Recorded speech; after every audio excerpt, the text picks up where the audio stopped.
Welcome back. Today I want to talk about a dualistic process. So in yoga, in meditation, we're really trying to get into a very profound silent state. And that silent state is by nature a non-dual experience. That is where the yogi and the meditator, they're pointing themselves towards that. Now, along the way, they might encounter a dualistic experience where they have a download. So I'm here, you're there, and I'm getting this stream of information. That might happen, but you're still pointing yourself towards a non-dual experience in meditation. And so a yogi, as they go through their day, may choose to add a dualistic technique throughout the day because you can't be one while you're walking around unless you're in the Dharma Mega, right? Unless you're in a Sahasra Samadhi. So if you're not experiencing that, you might enjoy a dualistic practice throughout the day. So let's get into that.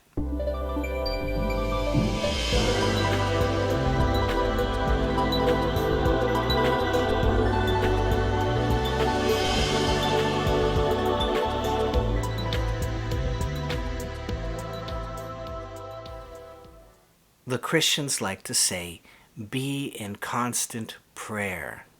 And it sounds like this very rigorous thing, right? You've got to be in constant prayer. But that's not really it, is it?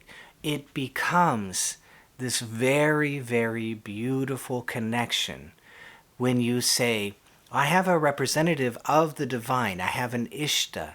I have a favorite. Maybe it's Divine Mother, maybe it's Heavenly Father, maybe it's Babaji, maybe it's Krishna, maybe it's Ganesh, maybe it's Shiva, maybe it's Lakshmi, maybe it's any of these representatives of these very, very high ideals. That's my favorite. And so I will speak to my favorite. And on my third training, I like to show the angel exercise, right? Where you specifically look over the left shoulder and you imagine, you feel, you don't have to see, you feel as if somebody is walking up, sneaking up on you. And that exercise will allow you to access the divine through the left amygdala. You will access your Ishta, your favorite, through the left amygdala. It's a beautiful exercise to connect to the higher self. And so if you do that angel exercise throughout the day and you feel, I think somebody's, there they are. They're sneaking up over my shoulder. And I've done it enough that I get a hit of bliss when I do that. So I look over and there it is. There it is, you see? That's the connection. And now you can say your prayer. You can feed your prayer into your Ishta. And I might do that with the ha breath. So I might say my prayer very simply. Bless me, guide me, something very simple, right? And then I breathe into my Ishta, right?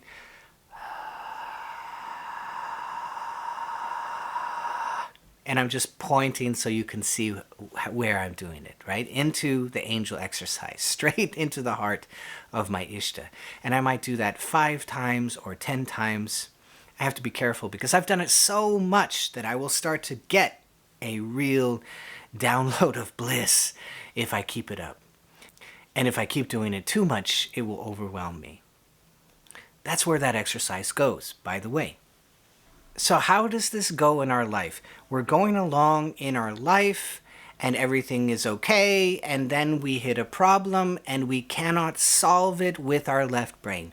We cannot solve it with what we have in front of us. It's too big, it's too much, we are overwhelmed, and this is the perfect time to call on the higher self. Because you don't have one brain. You have 2. And so when you call on the higher self to help you, I don't know what to do. Help me out here. Ma, are you watching this? I hope you're watching this because I don't know what to do. It's too big. You better help me. Now you're calling on the higher self. All right? And the angel exercise through the enlightenment pathway will access the knowing of the right. And that knowing will come through and it will help you. Because you are not built with one brain. It's common sense. And now we're leaning on the higher self. This is higher self therapy at its very best. We're leaning on the higher self. Your left brain is not designed to know everything, to do everything, to figure out everything. It's absolutely impossible. You are designed to lean on the right brain. You're designed to lean on the higher self. And you can do that through the angel exercise. You can do that through the cute baby exercise. You can do that through Hakala. You can do that through calling on the higher self all the time. And especially when you're in trouble, because you're just not designed to do it all. You're not meant to. It is impossible. It's impossible to be all, know all, do all, have all. You can't do it. It's not going to work. You're designed to lean on the higher self.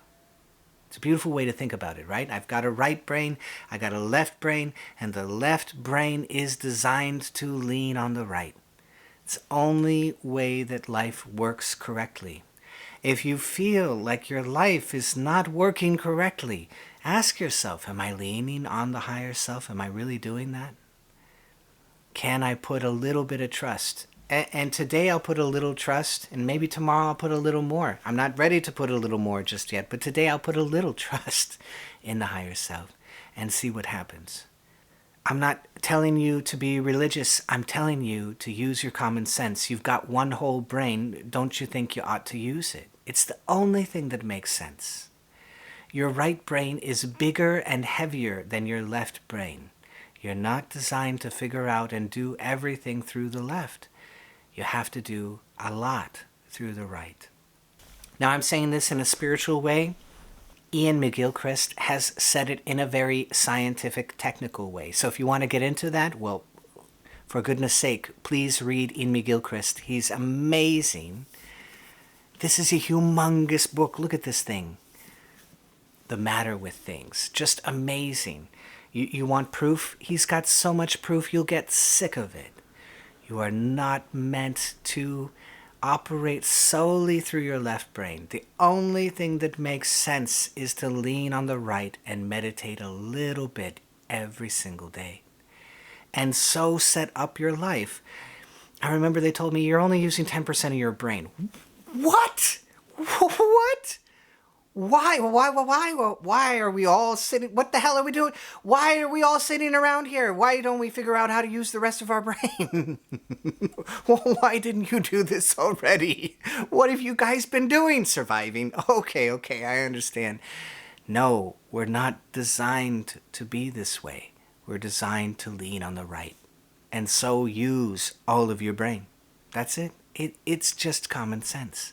It's not religious. It's not even spiritual. It's just common. It is spiritual, but it's just plain common sense. I hope you love this. If you did, be sure to hit that bell down below so I can see all of you next time.